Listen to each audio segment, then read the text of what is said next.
¿Qué rarezas encierra la historia de la Basílica de San Marcos de Venecia? ¿Qué sabemos acerca del viaje y la aparición de los restos del apóstol San Marcos? Veámoslo, comenzamos.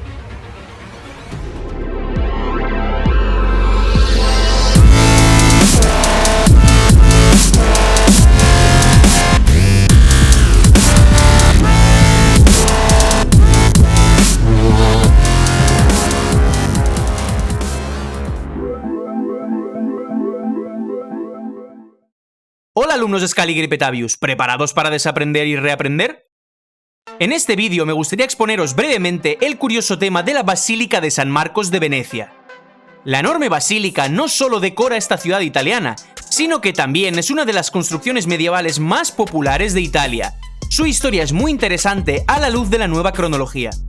La historia oficial nos dice que la basílica es un objeto de culto y unidad de los venecianos, que sin lugar a dudas se trata del símbolo más importante de Venecia, que atrae a visitantes extranjeros por su particular y específica belleza, por su lujo oriental. Fue una capilla ducal hasta finales del siglo XVIII y, en consecuencia, a lo largo de muchos siglos absorbió la historia civil y eclesiástica de la República de Venecia. A partir de 1807, cuando la iglesia se convirtió en catedral de la ciudad en sustitución de San Pietro di Castello, pasó a ser el centro de culto no solo de los venecianos, sino también de visitantes de todo el mundo. Su obispo tiene el antiguo título de patriarca. Se cree que la iglesia de San Marcos se construyó por primera vez en el año 828, cuando el cuerpo de San Marcos, salvado de la profanación, fue traído en barco por los venecianos desde Alejandría. Esa historia es la siguiente. Atención guionistas, que aquí hay película. Hoy en día se cree que Marcos fue el primero de los 4 evangelistas canónicos. Su evangelio se considera el más antiguo, escrito supuestamente cerca del año 50 por petición del apóstol Pedro o la comunidad cristiana. Más tarde Marcos regresó a Alejandría, donde murió supuestamente el 25 de abril del año 68. Después no se vuelve a saber nada de él durante largos siglos en la cronología scaligeriana. Si todavía no sabéis qué es eso de cronología scaligeriana, aquí tenéis el vídeo en el que introduzco brevemente el tema. Hazlo.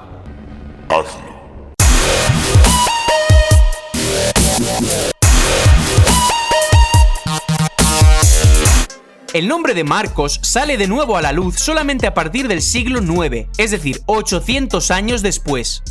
Su cuerpo supuestamente fue transportado en secreto desde Alejandría hacia Venecia. La leyenda canónica nos dice que 2 mercaderes venecianos visitaron por casualidad en Alejandría una iglesia cristiana dedicada a San Marcos, donde se conservaban sus restos. Los clérigos se quejaron de que los musulmanes profanaban constantemente la iglesia, que estos intentaban convertir todas las iglesias del lugar en mezquitas. Entonces los venecianos extrajeron los restos de San Marcos, los escondieron en una cesta con verduras y carne de cerdo y los sacaron a escondidas de Alejandría. Tras el viaje en barco, lleno de peligros, los restos de San Marcos llegaron a Venecia, donde enseguida comenzó la construcción de una nueva iglesia, como la tumba de San Marcos. Todos los episodios de esta historia están ilustrados en forma de mosaicos que cubren los muros de la basílica. De esta manera, la primera iglesia fue construida supuestamente después del año 828, especialmente para enterrar los restos de San Marcos. Sin embargo, esta iglesia no se ha conservado. Los historiadores dicen que existen muchas hipótesis diferentes sobre la forma de esta iglesia originaria, basadas en pocos hallazgos arqueológicos. Supuestamente en el año 976 la primera basílica de San Marcos se quemó, pero fue inmediatamente restaurada. Como resultado, supuestamente a finales del siglo X surgió la segunda basílica, pero también fue destruida. Vaya por Dios. Después, supuestamente en 1063, el dux Domenico Contarini...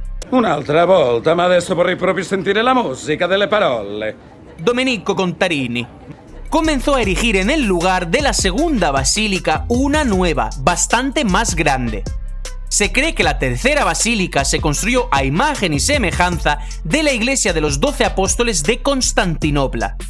Después comienzan extrañezas enigmáticas. Juzgad vosotros mismos. El segundo hallazgo del cuerpo de San Marcos fue el último episodio de la leyenda veneciana. Durante la construcción de la tercera basílica, los restos del santo fueron tan bien escondidos que varios años después, tras la muerte del Dux, nadie sabía dónde había que buscarlos.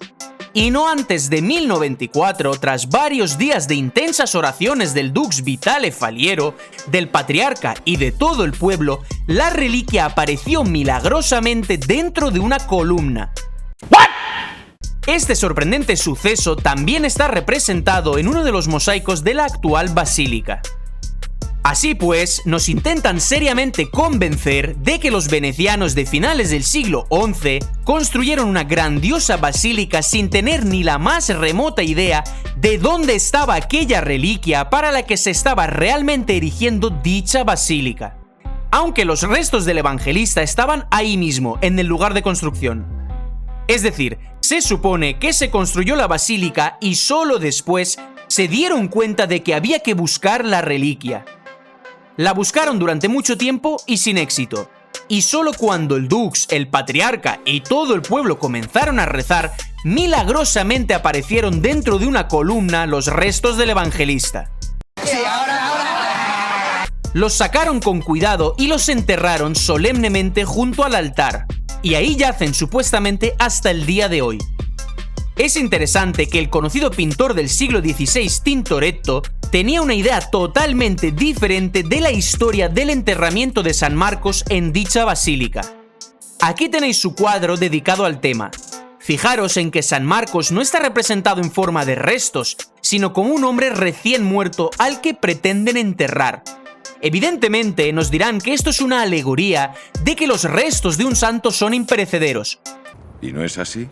Sí, puede ser, pero teniendo en cuenta los resultados matemático-astronómicos de la nueva cronología, la explicación puede ser bien distinta. La alegoría puede ser que el santo había muerto hacía relativamente poco, y en vez de representar un cuerpo putrefacto, Tintoretto decidiera reflejarlo como recién fallecido, sin descomponer. Teniendo en cuenta los corrimientos cronológicos que expliqué en mis anteriores vídeos, es muy probable que la primera iglesia fuese construida recién fallecido San Marcos, y no en el siglo IX, sino como mínimo 3 siglos más tarde. Al parecer, la extraña leyenda sobre los viajes de los restos de Marcos surgió como una versión de los historiadores posteriores, que intentaban profundizar en los auténticos acontecimientos del siglo XII, cómputo scaligeriano, y hacer que cuadrasen con la errónea cronología scaligeriana. Teniendo en cuenta todo esto, la idea resultante es bien clara. El primer evangelista Marcos vivió en el siglo XII, cómputo scaligeriano. Murió en su segunda mitad y fue enterrado por primera y última vez en la basílica construida en su honor. Este solemne enterramiento seguramente tuvo lugar no en el año 1094, sino como mínimo en el 1194, con la participación del Dux, el patriarca y todo el pueblo. Luego, los historiadores interpretaron que se trató de un segundo hallazgo, porque la cronología scaligeriana ya había enviado al evangelista Marcos al siglo I. Siglo I después de Cristo. Nunca hubo ninguna extraña desaparición y milagrosa aparición de los restos.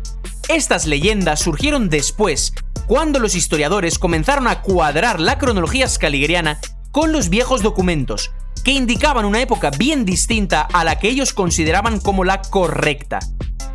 La basílica adquirió su aspecto actual mucho más tarde, seguramente no antes del siglo XVI. Es por eso que en sus muros podemos ver escenas ya de la versión scaligeriana de la historia, creada en los siglos XVI-XVII. Es más, según la propia historia scaligeriana, la construcción de la basílica prosiguió también en el siglo XIII, cuando fue colocada sobre la edificación la escultura de una cuadriga, supuestamente traída de Bizancio, sacada del hipódromo de Constantinopla. Por ahora es complicado decir dónde vivió realmente San Marcos, pero lo que está claro es cuándo no vivió. Teniendo en cuenta todo esto, es bastante obvio que el resto de evangelistas también vivieran mucho más tarde de lo que se cree. Y teniendo en cuenta que supuestamente escribieron sus textos más tarde que Marcos, sería muy interesante descubrir cuándo vivieron realmente y dónde fueron enterrados. Y esto ha sido todo por hoy. Muchísimas gracias por vuestra atención. Nos vemos en el siguiente vídeo. Hasta la próxima, amigos.